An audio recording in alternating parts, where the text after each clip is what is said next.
కాంగ్రెస్ రావడంతోనే తెలంగాణలో కష్టాలు వచ్చాయన్నారు నాగర్ కర్నూల్ మాజీ ఎమ్మెల్యే మర్రి జనార్దన్ రెడ్డి. అందుకే మళ్లీ పొరపాటు చేయకుండా ఆర్ఎస్ ప్రవీణ్ కుమార్ ను నాగర్ కర్నూల్ ఎంపీగా భారీ మెజారిటీతో గెలిపించాలని ఓటర్లకు పిలుపునిచ్చారు. నాగర్ కర్నూల్ జిల్లా బిజినేపల్లి మండలం గుడ్లనర్వ ఖానాపూర్ గ్రామంలో ప్రచారం చేసిన మర్రి జనార్దన్ రెడ్డి ఉపాధి హామీ కూలీల వద్దకు వెళ్లి ఓట్లడిగారు.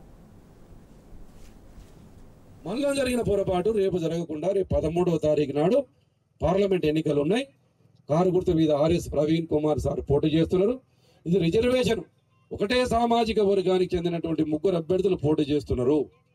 ఆ ముగ్గురు అభ్యర్థుల్లో ఎవరు గొప్పవాడు ఎవడు మంచివాడు మీరు ఆలోచన చేసి నిర్ణయం తీసుకోండి. ఈ ఆర్ఎస్ ప్రవీణ్ కుమార్ అనే పోలీస్ ఆఫీసర్, ఒక ముఖ్యమంత్రి హోదా ఎంత ఉంటుందో ఆ పోలీస్ ఆఫీసర్కు ఒక అంత హోదా ఉంటుంది. అది రాజీనామా చేసి అయినా ఇలా రాజకీయాలకు వచ్చి పార్లమెంట్ అభ్యర్థిగా మన కందనూరుకు పోటీ చేస్తున్నాడు. ఆయన నాకు చుట్టం కాదు, నా మిత్రుడు కాదు, నాకు తెలిసిన వ్యక్తి కాదు.